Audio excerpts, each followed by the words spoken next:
On June 1st, it was all settled. Lemelin stepped out, and in his place, de Gaulle.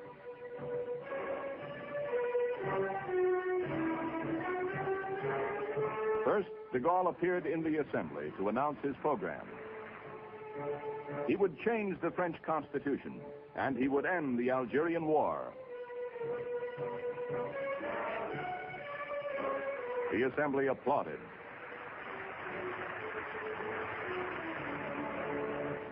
Then de Gaulle flew to Algiers to greet the men who had brought him to power. Salon, Soustelle, Massu. For all of them, it was a moment of triumph. Never again would de Gaulle stand so high in the estimation of all the Algerian people as he did at this minute. The sons of Algeria salute de Gaulle.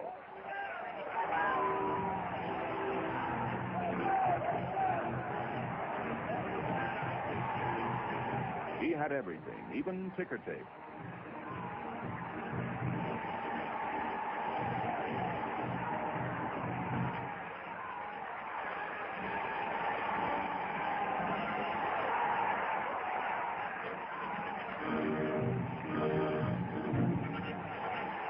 In his first speech to the Algerians, de Gaulle began to lose favor.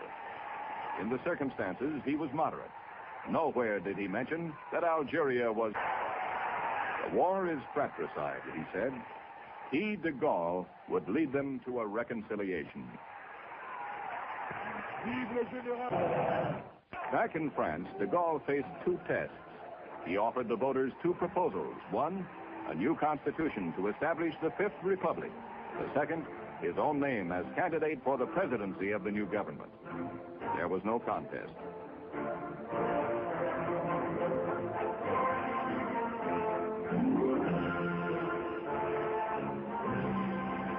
The new constitution was approved, and de Gaulle swept into office. He received more than 80% of the vote.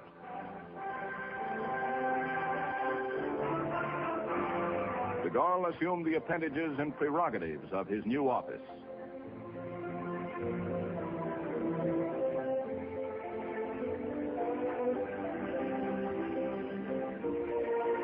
De Gaulle went on television to spell out his program. The most interested spectators, the French settlers in Algeria. They were bitterly disappointed. De Gaulle offered independence to all of France's colonies in Africa except Algiers. But he did not say Algeria was part of France.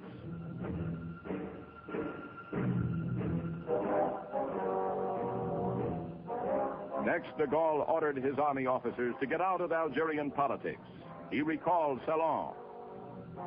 General Salon said farewell to his troops.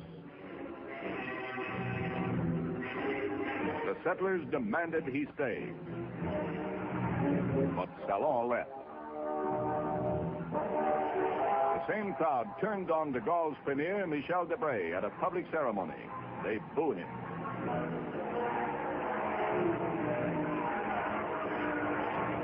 Then de Gaulle ordered Massu out of Algeria, and once again the settlers revolted.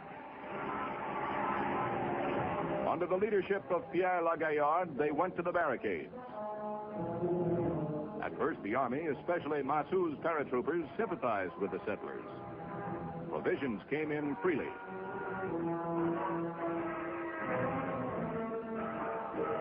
Then fresh troops arrived. Under specific orders from de Gaulle, they forced the rebels from the barricades.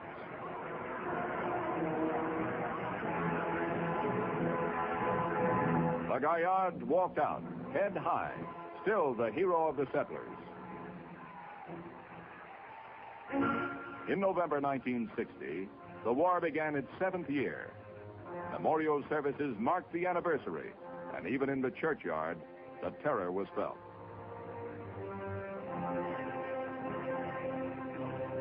Pro-Gaullists and anti-Gaullists battled at the university, and de Gaulle, for the first time, talked of an Algerian republic and called for a vote on his Algeria program. December 9th, 1960, de Gaulle arrived in Algeria to campaign for a yes vote in his referendum. He would campaign in the back country. In Algiers, the settlers marked his visit with a parade. The shouts of de Gaulle to power were now de Gaulle to the gallows. Black-helmeted security police were caught in the middle of a ring around the rosy.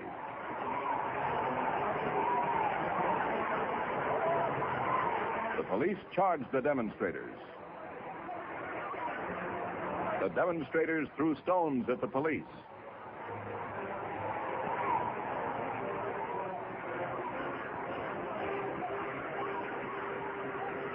Back and forth, they chased each other.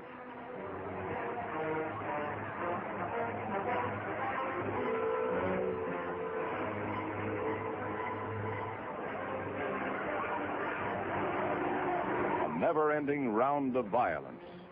Bitter, crushing, endless violence.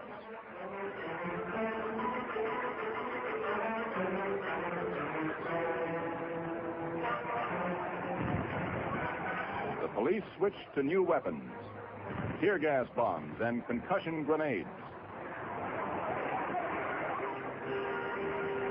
When things got too hot on the main streets, the demonstrators retreated down narrow side alleys. When the police went down the alleys, the demonstrators reappeared on the boulevards. Tear gas bombs got both demonstrators and spectators.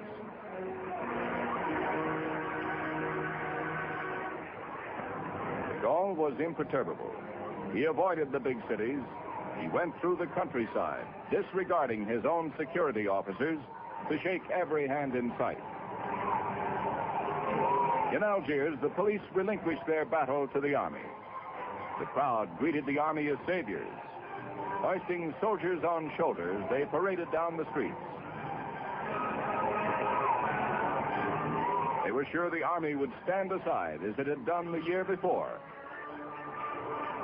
The students started building barricades.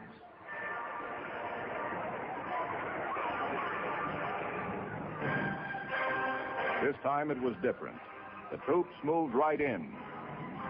Stones were not much help against tanks.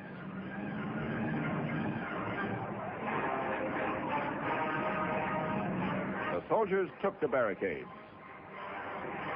They drove the demonstrators from the streets.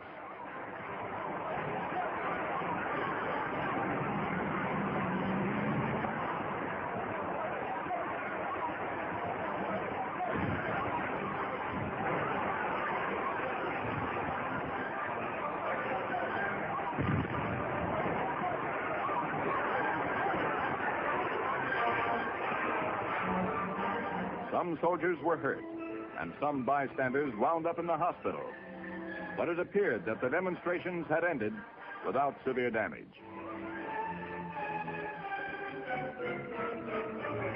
De Gaulle, too, appeared to be winning his battle.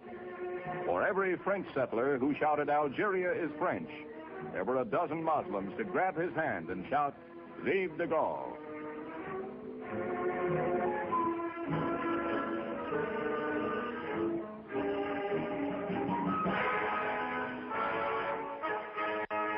On Saturday, December 10th, 1960, the picture changed. The Muslims of the Kasbah, until then outwardly docile, unfurled their colors. Their colors were red, white, and green, the colors of the National Liberation Front, the FLN.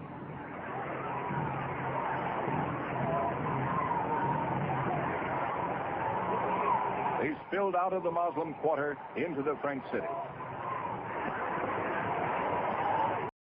shouting FLN slogans and singing FLN songs. They paused long enough to burn a dozen cars, but mostly they proclaimed their allegiance to the FLN and to the Provisional Government of Algeria, the GPRA. As the Muslims got out of hand, crack paratroop regiments were brought into the city from the front lines. The Muslims hated the paratroops with a special passion, and the feeling was reciprocated. The roundup began. The young man at the end wants to open his coat to show a bloody wound in his side. The officer objects. Many Muslims were arrested.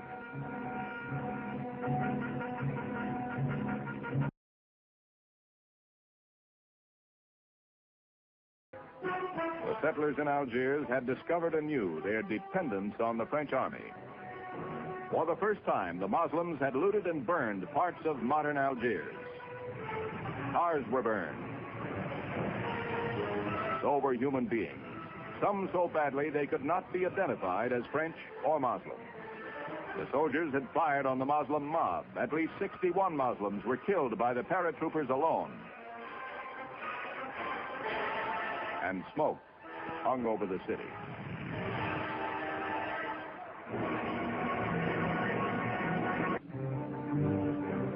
Scarcely had the smoke of battle cleared before posters urging a yes vote appeared in Algiers. Vote yes for Algiers, for peace, and for de Gaulle. But the French settlers said a yes vote meant handing Algeria over to the Muslims at the end of their life there. They organized the opposition, distributed their own literature, posted their own handbills, defaced those of de Gaulle. De Gaulle stacked all his eminence on the line. He made it clear that he would take a no vote as a signal to resign.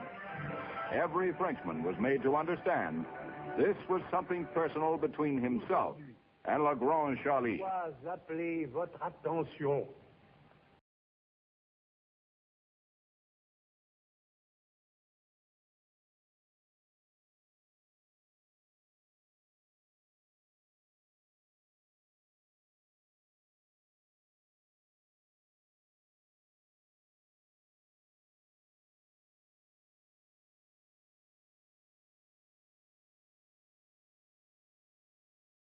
Because the Algerian war is in itself a life and death matter. The vote for the project is to and reason in Algeria, for Algeria, and with Algeria. High in the mountains, 100 women and 15 men gather outside a concrete polling place. Brought there by the army, they voted for de Gaulle. French men and French women, you know that it is to me you are going to reply. I must have national support, a majority proportionate to the issue.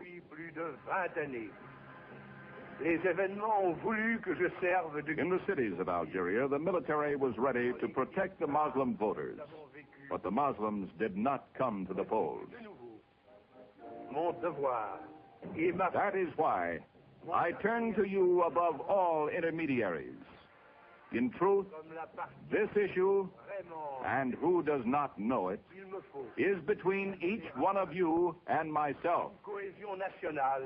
Said a de Gaulle opponent, if the army brings them to the polls, they vote for France.